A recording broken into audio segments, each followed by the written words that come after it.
Seven Sticks, The Secret of Millennium's 7 by Hatem Giami, read by the author. Stories written and retold by Hatem Giami.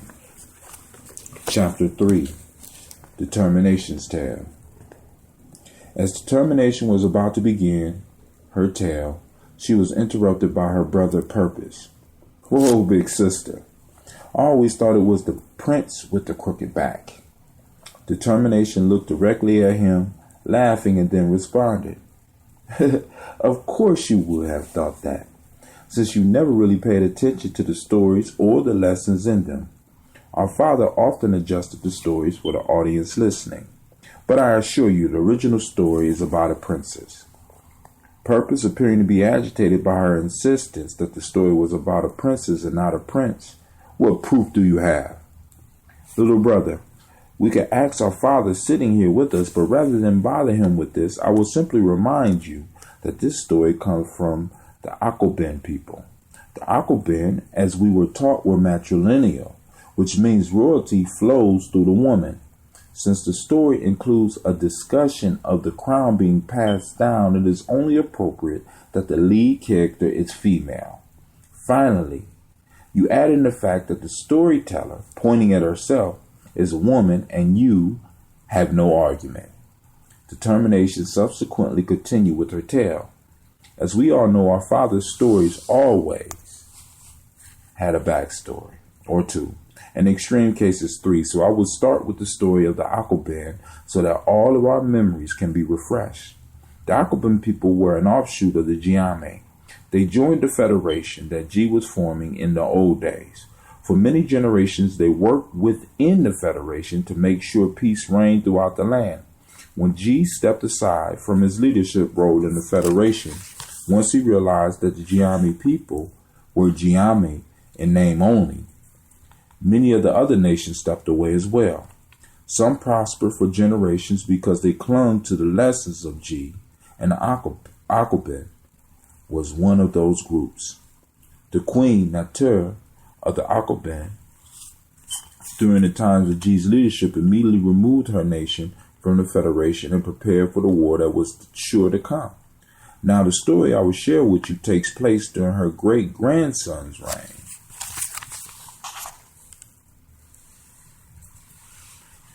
King Argo of the Akkoben wanted an heir. This wish always eluded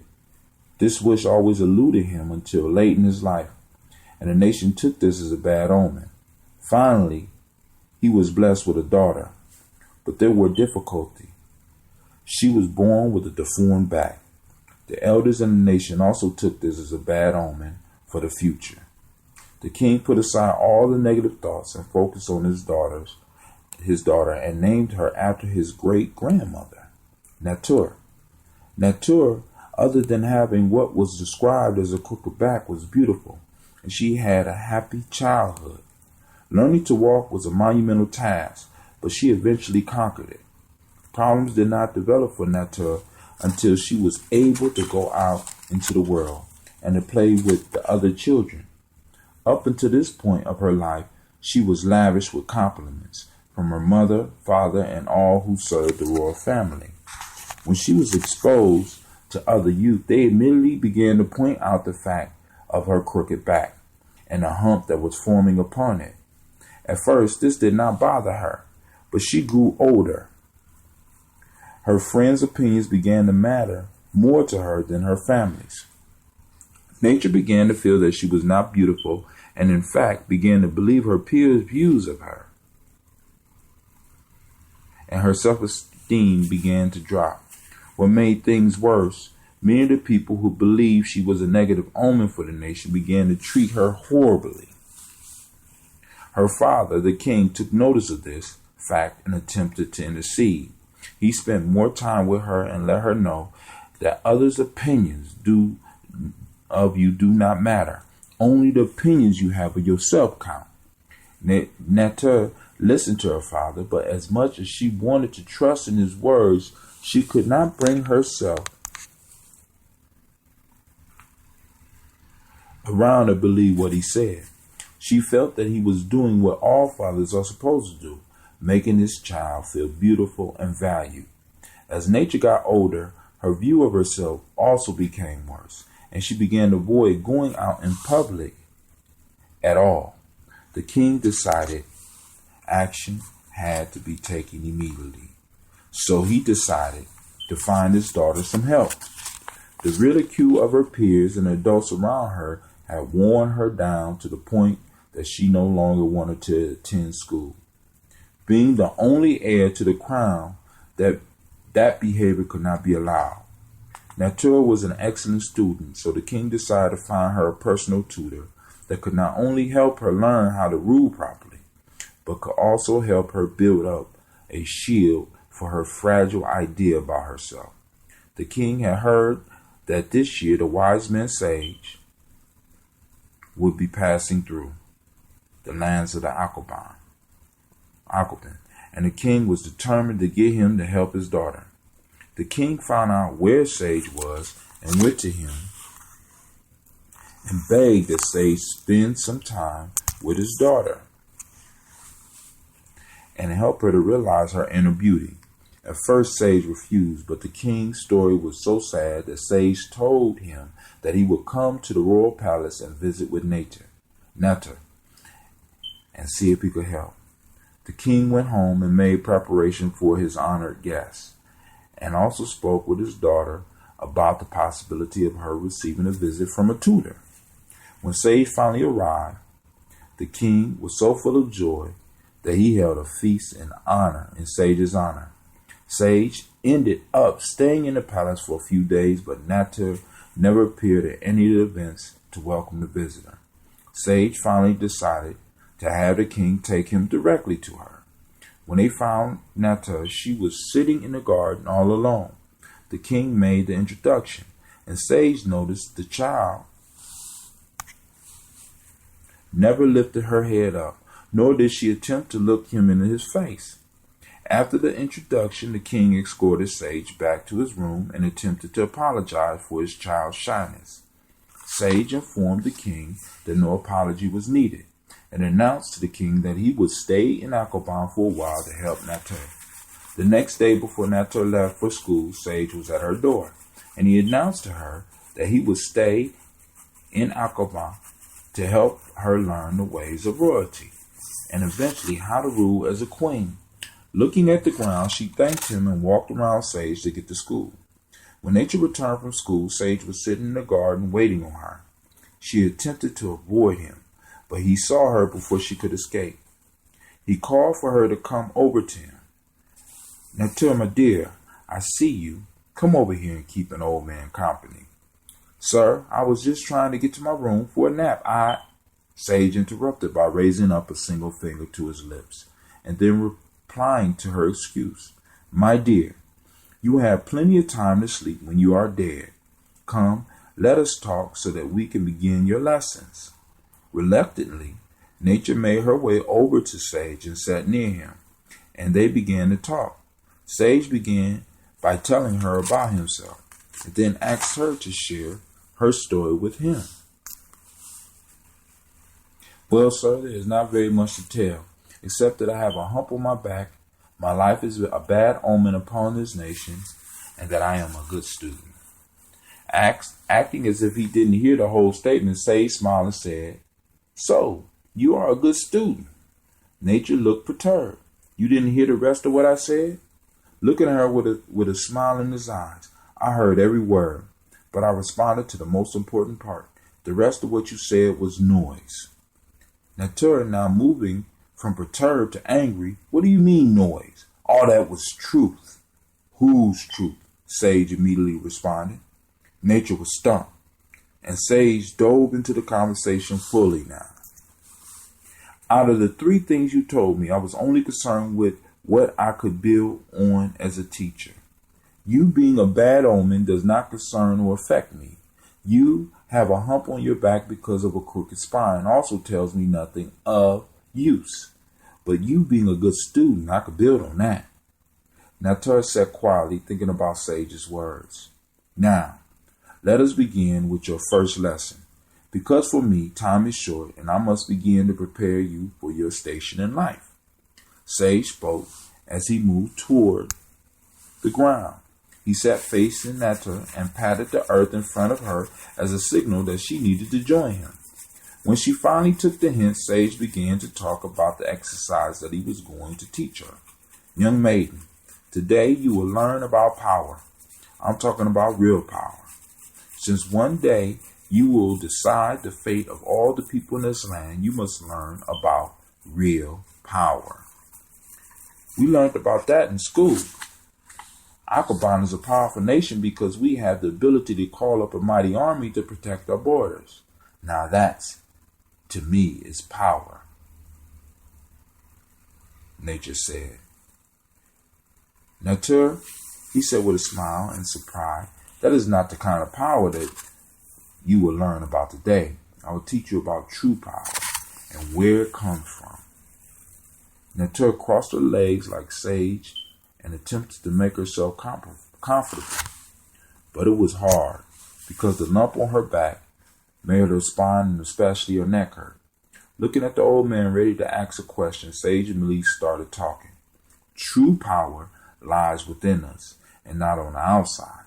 Although an army seems powerful because they can destroy and intimidate with violence, that is not real, nor is it the source of the power that I speak of.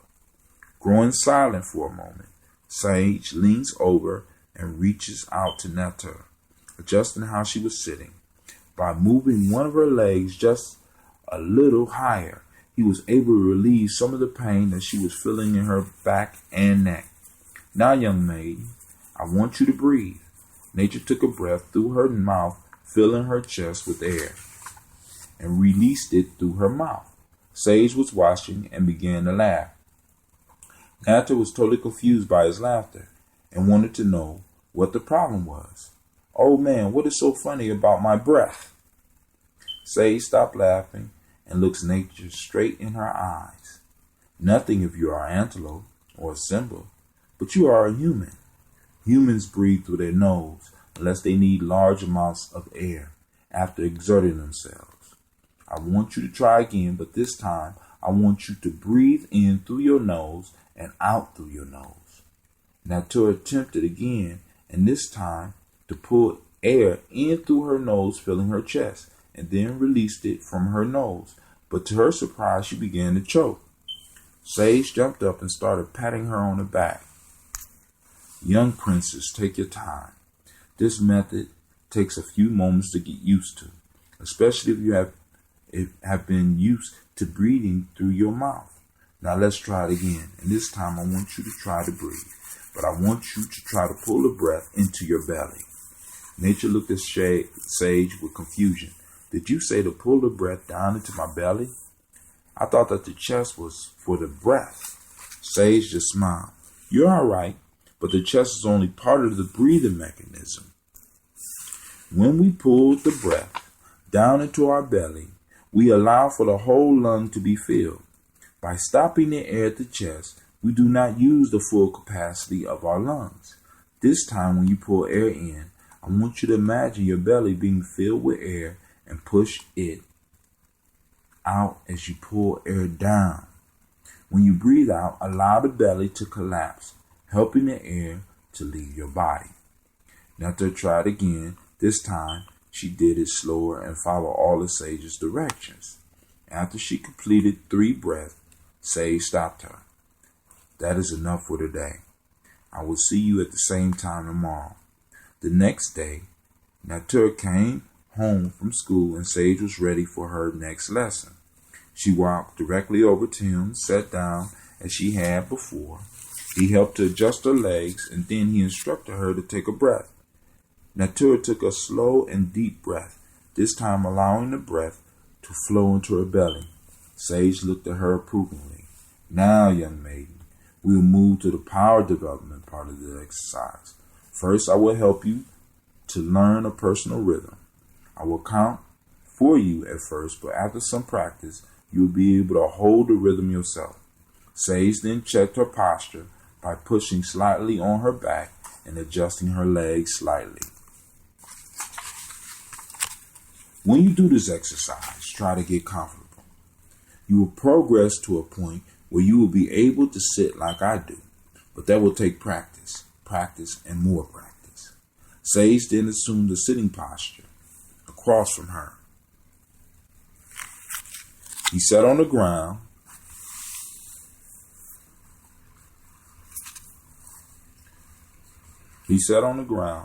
With his knees bent across his feet and placed his hands on his knees. He then closed his eyes, took a deep breath, and adjusted his body. Opened his eyes and looked directly at Natur. How does this position feel to you? Sage asked Natur with a smile.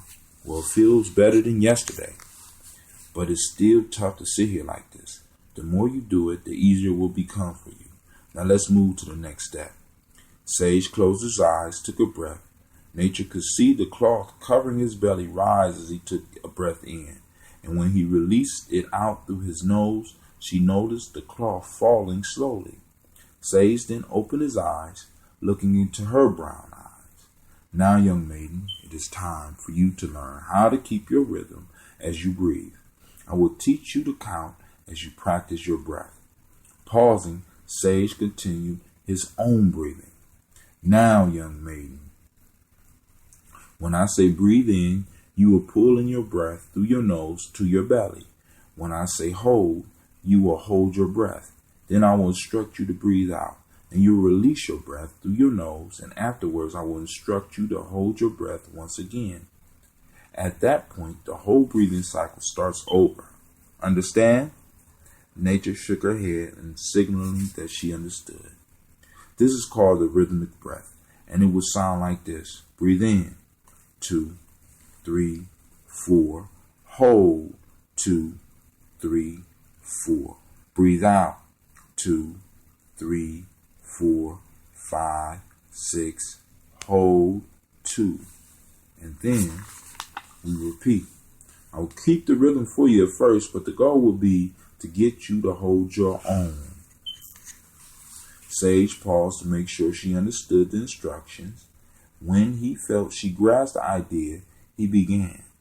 Nature sat with her eyes open, trying to keep the rhythm. Sage counted.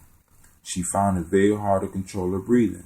When Sage noticed that she was getting frustrated, he dismissed her. Natur went to her room and tried to practice on her own, but she forgot the rhythm and eventually went to bed, frustrated with herself. When she awoke, while getting ready for school, she realized she was looking forward to continuing her lessons on power, even though she did not understand what learning to breathe had to do with power. Every day for 2 weeks, Natur met Sage in the garden and practiced her breath. Seeing the way Sage had taught her had become more comfortable, and she could now keep the rhythm with ease. Sage decided it was time to move her to the next level. Young maiden, you are at present making progress, and it's time for us to connect this practice to the concept of power. When Nature heard this, she began to smile. She took a breath, lifted her shoulders, and released. Sage, I was wondering about that. How can you connect breathing to power? Princess, most people think of power as the ability to control things and events in the outside world, but true power is being able to control what goes on in you. People look at the breath and take it for granted. It flows so naturally that we overlook the effect that it has on our lives. Nature listened, but she still was unclear. What do you mean importance? It's just a breath.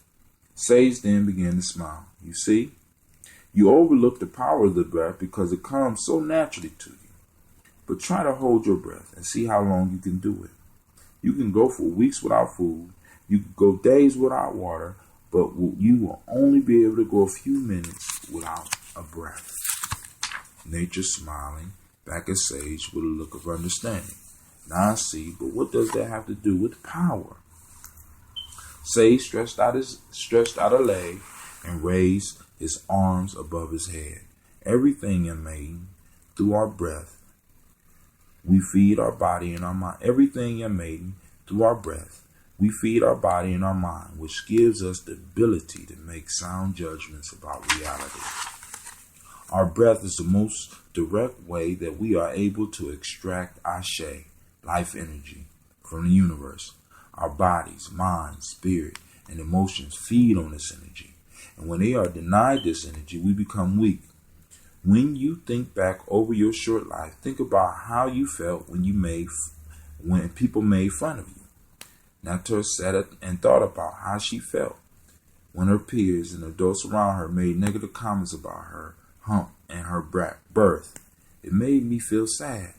I shut it out and I went someplace where I could be alone, she said. Tears began welling up in her eyes as she remembered some of the mean things that happened to her. Sage took notice of the tears. Princess, now I want you to close your eyes and put yourself in one of those situations. Feel what happens. I want you to pay attention to your body first.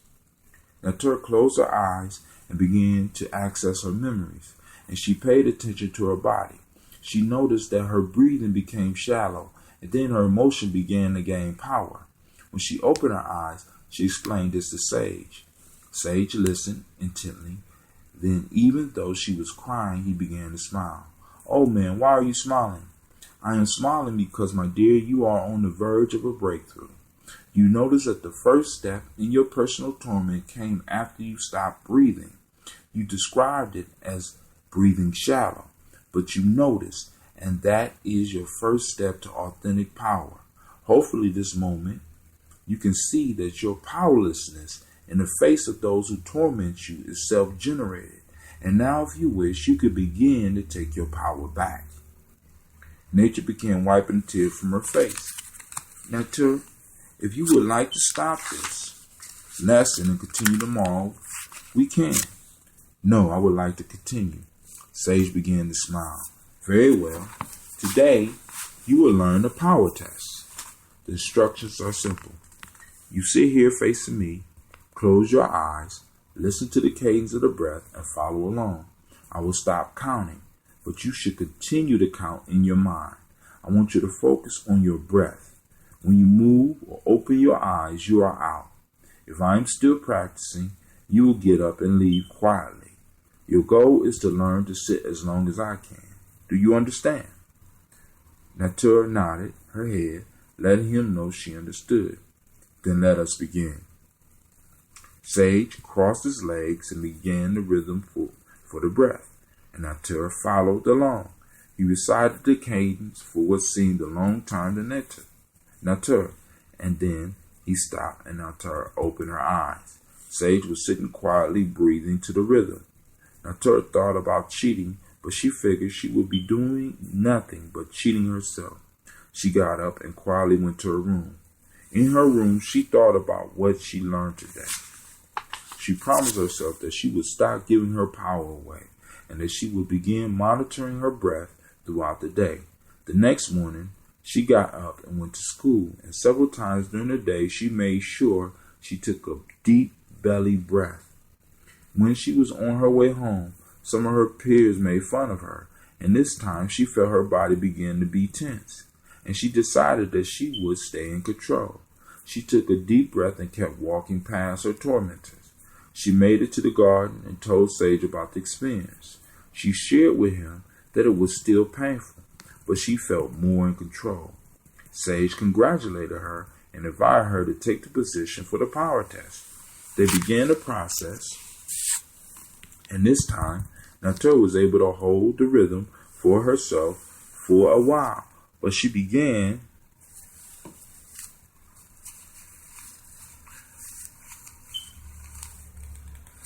shared with him, they began the process, and this time, Natur was able to hold the rhythm for herself for a while, but she began to move and open her eyes, got up, and went to her room.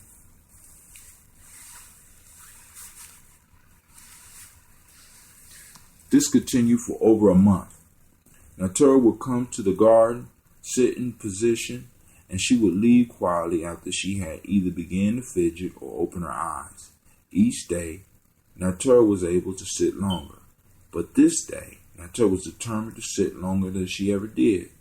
Eventually, she got so caught up in her breathing and the rhythm that she forgot about trying to sit and forgot about Sage and just felt her breath and the power of it. When she opened her eyes, she noticed that Sage was sitting looking at her. She got up to leave and Sage stopped her. "Young maiden, where are you going?"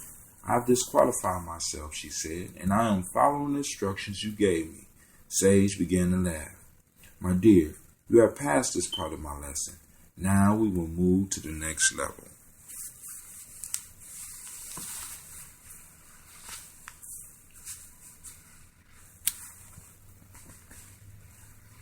Natura began to smile as she sat back down for her instructions. "You have shown personal power, and now we have to begin to strengthen your vessel." Nature looking confused. "My vessel? What vessel?" "Your body, princess. Now I will give you some exercises that will strengthen your vessel. I will introduce you to the art of yoking. I will give you a short series of exercises that I have developed just for you. A strong spirit, mind, and emotion are nothing but a powerful vessel to operate out of." Sage stood up and walked through a series of movements and then invited Natura to join him. "I want you to stand up and first stretch both arms towards the sky like you are rising from your bed in the morning." Natura attempted but could not raise her arms up evenly, and she stretched up and tried to stand on her toes. "I don't want you to go to your toes yet. Just stretch up, keeping your feet flat on the ground." Natura made a correction to her pose. Sage walked over to her and helped her hold her balance and stretch her arms up. Sage afterwards walked back across from her, raised his arms up, assuming the same position that she was in. Next, keeping his feet flat, he began to arch his spine backwards as far as he could. Natura copied the move the best she could. Sage came across to her, placing his hands on her back, giving her support and correcting her. Sage then pushed her backwards, signaling for her to come forward to the original pose. Moving back in front of her, assuming the first pose, keeping his arms above his head, he simply bent his knees, keeping his back straight. Natura did this pose. Then Sage dropped his arms, bending his knees until his hands touched the ground, looking forward. Natura followed his motion and simulated as best she could. Her back was aching, but she continued. Sage subsequently took his hands off the ground and raised his arms above his head, placing both palms together, lifting his toes. He next pushed up, stretching all the way up. Natura tried to do this, but lost her balance. She resumed the crouch position and tried it again. She could not get her hands over her head evenly, but she pushed through the standing position on her toes, reaching toward the sky. When Sage noticed her in this position, he put his feet flat on the ground and lowered his hands, palms together, in front of his chest. Nature did likewise. Princess, I want you to practice this daily upon your rising in the morning. I want you to pay attention to your breath as you do it.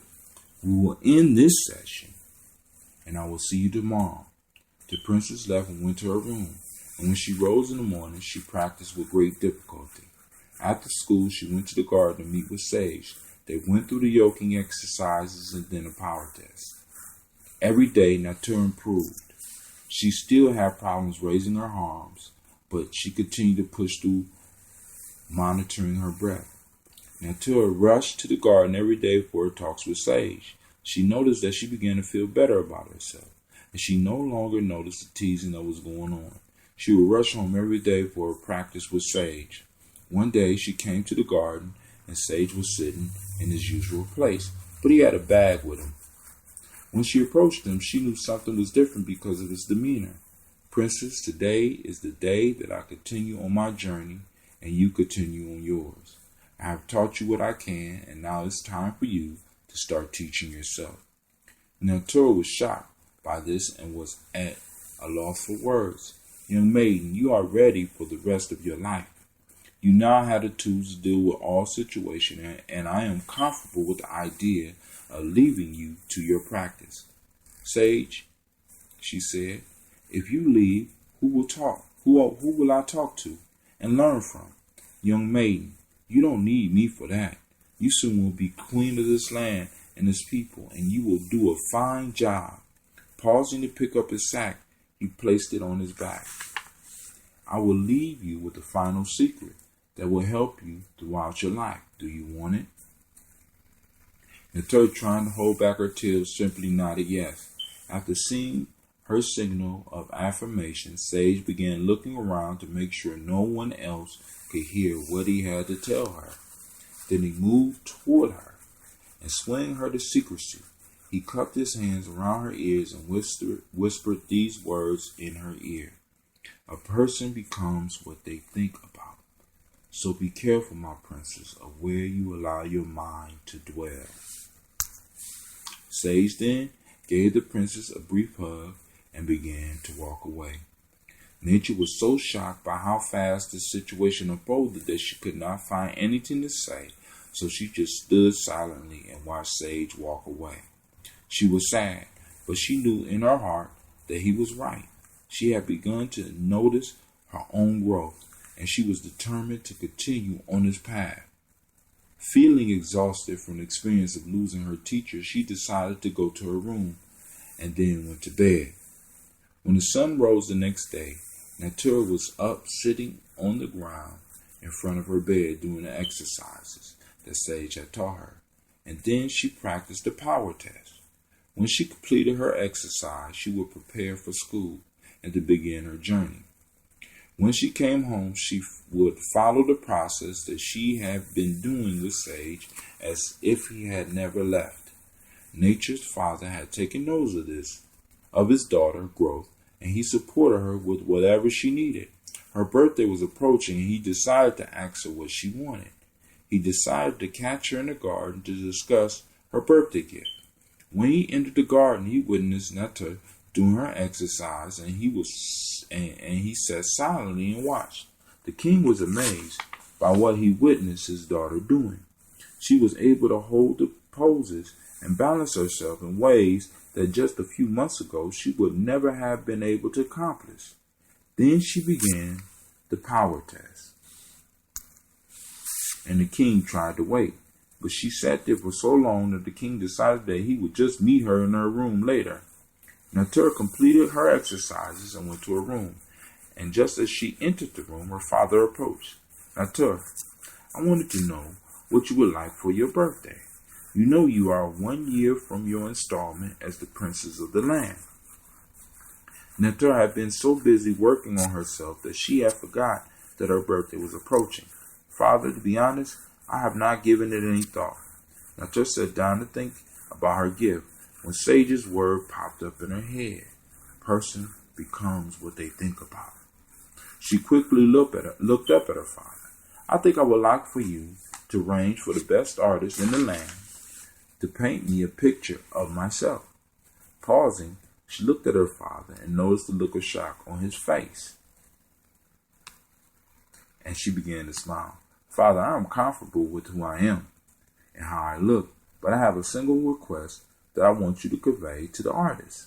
Upon hearing her words, he was filled with joy and felt vindicated in bringing Sage to assist with his daughter's issue. What is the correct request, my dear? I want the artist to complete the portrait with 2 additions. I want the crown of the land on my head, and I want to be standing tall as if I didn't have the hump on my back. The king, after intently listening to his daughter, smiled. That is a simple enough request, and I will make it happen by your birthday.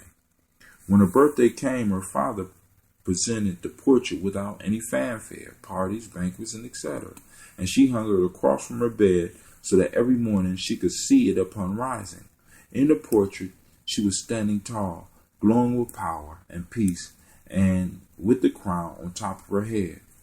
She added to her personal regimen that each time she saw the picture, that she would strike the pose, stand up straight, no matter how uncomfortable it felt, and radiate the energy that was coming from the picture.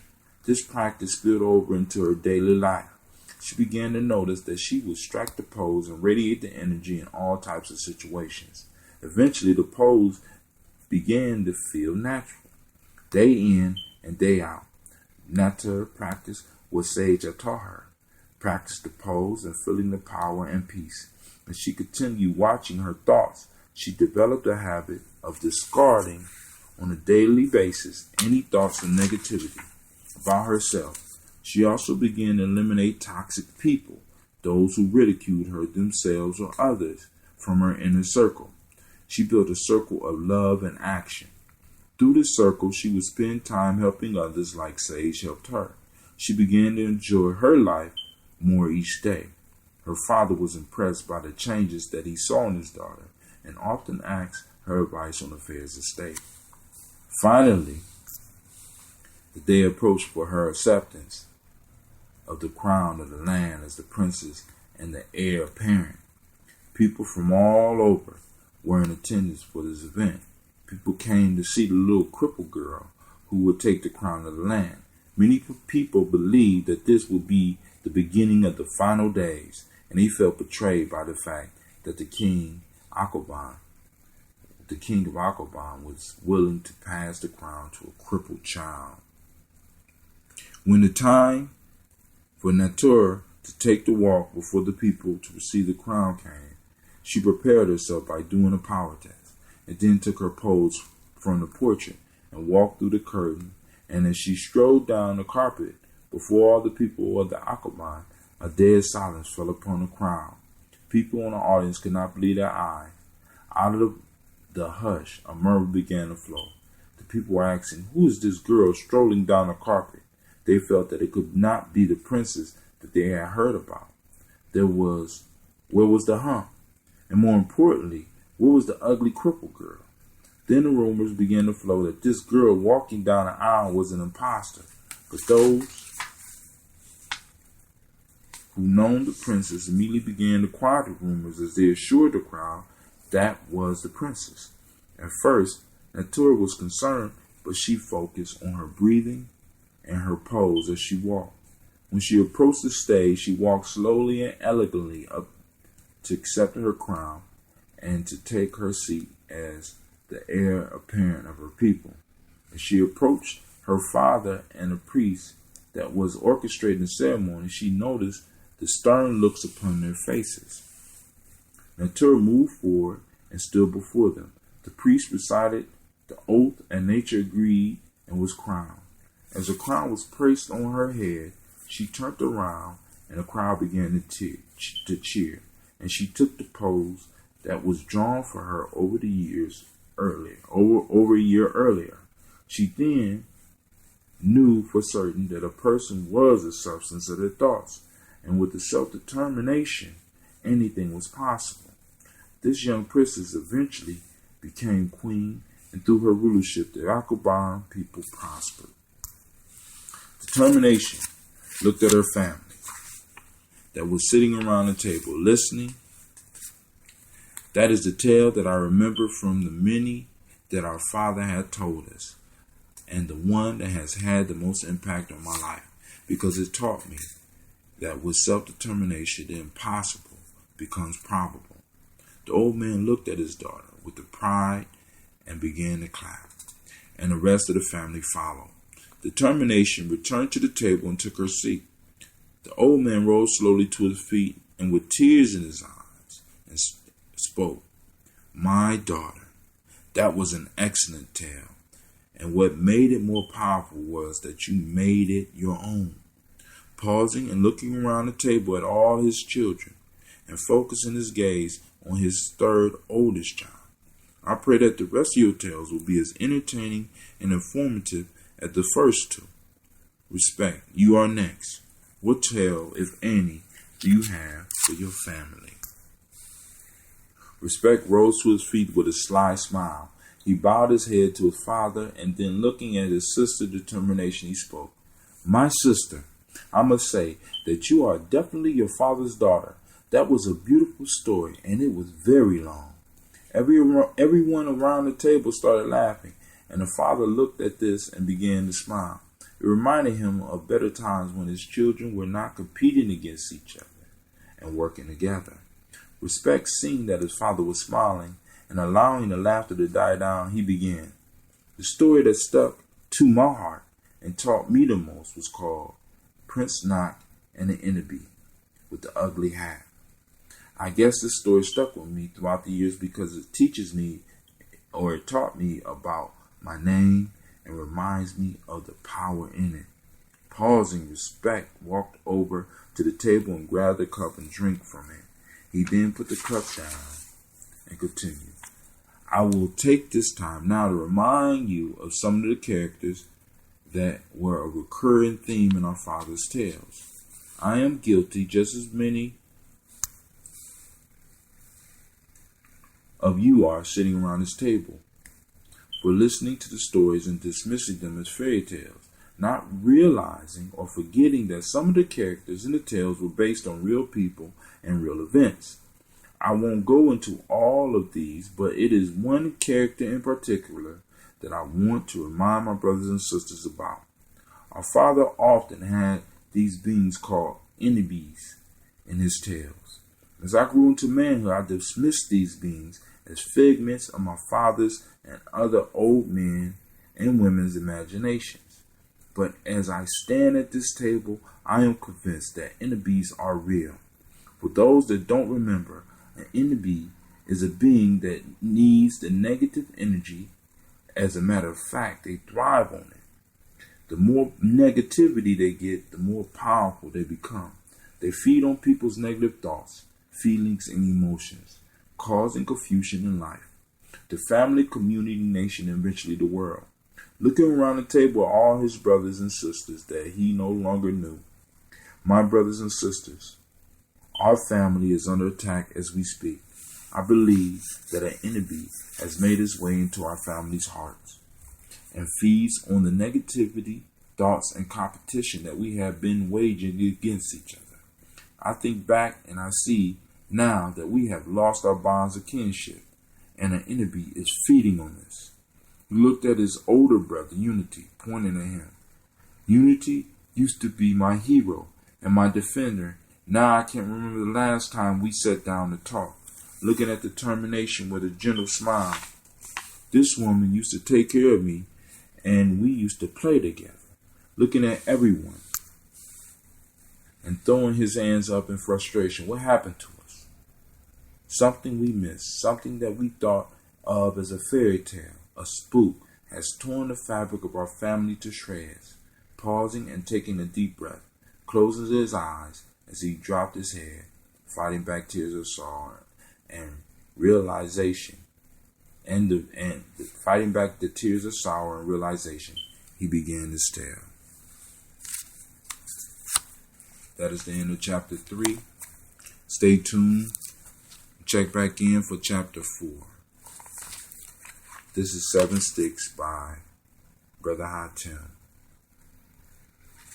I'd like to thank you for listening. Peace.